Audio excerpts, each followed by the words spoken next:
There are two types of karmas or activities as described in Hindu scriptures. They are Nitya karma and Kamya karma. Nitya karmas are those activities we do on daily basis or at least on regular basis. For example, our daily puja or those regular tests during an academic year. Kamya karmas are those rituals or activities which are performed with a specific objective or to achieve an intended result, like, for example, year end exams or entrance tests, or the Putrakameshti Yajna recommended to Dashratha by Rishyasringa. Putrakameshti is a special yajna performed for the sake of having a male child. I know, right? Of course, it is discrimination. But still, family name and being heir to thrones are only for male children. So, male child was an obvious choice for many kings across the globe. The procedures and guidelines of conducting Putrakameshti are given in Ajurveda. Upon the recommendation of sage Rishyasringa and sage Vasishta, King Dashratha started the Putrakameshti Yajna under the supervision of Rishyasringa, who was an expert in Ajurveda. While these yajnas were happening in Ayodhya, a bigger drama was unfolding in the Devaloka, the abode of all gods. Indra got defeated by the demon king Ravana and lost many of his followers.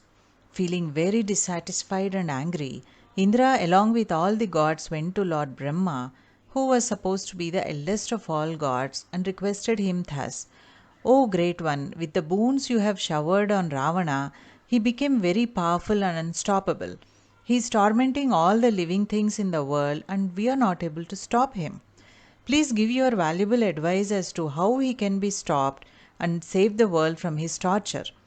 Brahma then replied to them that Ravana, when asking the boon of not getting killed by any life form, did not include human beings and animals in the list, as he felt that they are too weak to be able to kill him. So he can be killed by a human being who is powerful enough. As these discussions were happening, suddenly Lord Vishnu appeared before them in all his splendor. All the devatas were both surprised and delighted by his appearance. After paying him their respects, they told him about the problem of Ravana and Brahmadeva's solution and asked for his help. Lord Vishnu smiled and said, O devatas, do not worry. I'll shortly take the form of a human being, kill Ravana, who is the enemy of all living things, and also rule the kingdom for 11,000 years in an exemplary way, showcasing the best way a king should rule. After giving them his word, he left them with hope and happiness and disappeared from there. Meanwhile, King Dashratha was almost finishing his Putrakameshti Yajna when a divine person with great features and dark skin tone appeared from the flames. He looked very powerful and majestic with his beautiful clothes and jewelry. He was holding a golden bowl filled with payasam, a sweet made from rice, jaggery, and ghee. He introduced himself as a messenger from Lord Vishnu. Dashratha, with folded hands, inquired what service he can be of to the great messenger of Lord Vishnu. The messenger said, This bowl of sweet is the result of both of your yajnas. Distribute this payasam among your wives, and you will be blessed with 4 sons who can make your fame spread in the world across times. King Dashratha felt very happy. The messenger, after handing over the golden bowl filled with payasam to Dashratha and accepting his respects, disappeared from there. King Dasratha, in his anxiety for sons, went immediately to his wives, Kausalya, Sumitra, and Kaikeyi, and distributed the payasam among them.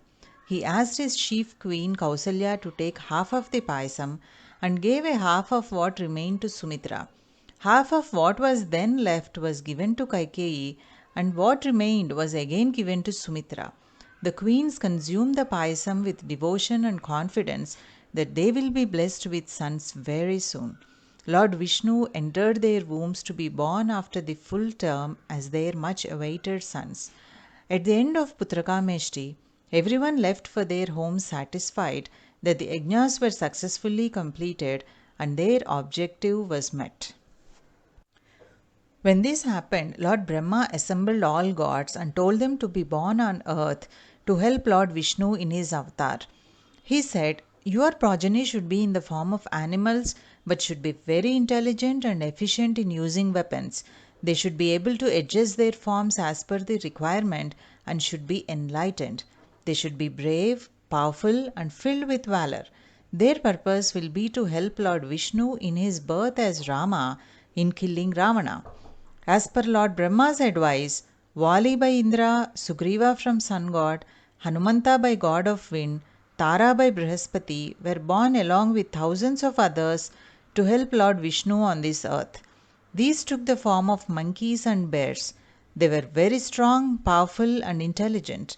As they were great in numbers, they occupied the forest and started living there, feeding on fruits and vegetables, waiting for Rama's call.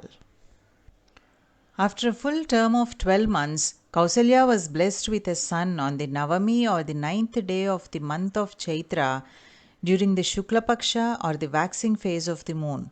He was born under the star Punarvasu and Rasi Midhuna, which is also called Gemini. The divine child looks so beautiful with red tinged lips and eyes, long limbs, and with wonderful features. He was the half portion of Lord Vishnu in human form. Shortly after, Kaikeyi was also blessed with a son. After 2 days, Sumitra gave birth to two twin boys. All the four babies looked similar with beautiful features and bright looks. There was happiness everywhere with the birth of these boys. God showered flowers. Gandharvas sang beautiful songs in their praise, and Apsaras danced to those songs. Ayodhya reverberated with festivities and celebrations of the citizens. After 13 days of their birth, sage Vasishta conducted the naming ceremony to the royal babies. Kausalya's son was named Rama, which means pleasing or beautiful in Sanskrit. Kaikeyi's son was named Bharata, which means to maintain. And Sumitra's twins were named Lakshmana, meaning one who is born with lucky marks, and Shatrughna, meaning victorious. Under the able guidance of Guru Vasishta and the love showered on them by the royal family and their subjects, the boys grew and got their education in all art forms, including warfare. Out of the four boys, Rama was so handsome, no one could take their eyes off him. He is also the best among the boys in terms of all the good characteristics and values. Ramayana story details the life story of these boys who would be the future saviors of earth from the clutches of Ravana, the tormentor of all beings. In the next two episodes, we'll know more about who is Ravana and how he became so great that Lord Vishnu has to come down from heaven to get rid of him. We will discuss all the reasons why Lord Vishnu has to take up the task of eradicating Ravana and his evils. Sarve Jana Sukhino Bhavantu.